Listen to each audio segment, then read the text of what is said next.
నేను 2023 నుంచి Thomas daddy వాళ్ళ సహవాసంలో ఉన్నాను. అయితే 2023లో నేను దునామిస్కి వెళ్ళినప్పుడు నేను డాడీ వాళ్ళ సహవాసంలో నేను కృపావరాల్ని పొందుకోవడం జరిగింది. ఎప్పుడైతే అక్కడి నుంచి బయటకు వచ్చానో థామస్ డాడీ నాకు పిలిచి ఒక ప్రాఫెసీ ఇవ్వడం జరిగింది. అదేంటంటే, నువ్వు 1 కాదు 2 కాదు 3 వాయిద్యాలు వాయిస్తావు అని, నువ్వు ఆరాధికురాలివి అని చెప్పి థామస్ డాడీ ప్రవచించారు.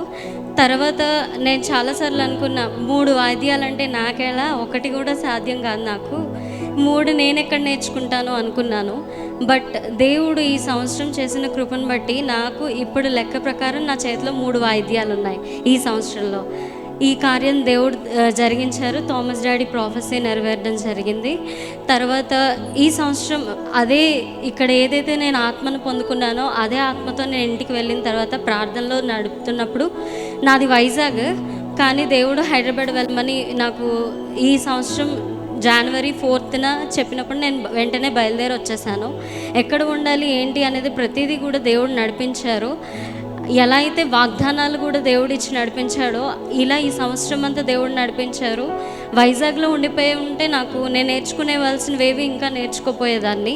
కానీ దేవుడు ఎప్పుడైతే చెప్పి నువ్వు నడువు అన్నప్పుడు నేను నడిచానో, ఇక్కడికి వచ్చిన తర్వాత స్కూటీ నేర్చుకున్నా, గిటార్ క్లాసెస్కి వెళ్ళడం స్టార్ట్ చేసా. చాలా విషయాలు నేను నేర్చుకుంటా ఉన్నాను. ఈ సాక్ష్యాన్ని బట్టి, ఈ సహవాసాన్ని బట్టి దేవుని నామానికి మహిమ కలుగును గాక. ఆమేన్. సికింద్రాబాద్లో దహించు అగ్ని అద్భుత అసాధారణ కూడిక ప్రతి శనివారం సాయంత్రం 5 గంటల నుండి ప్రారంభించబడును. స్థలం SPG church ground, alpha hotel వెనుక, సికింద్రాబాద్.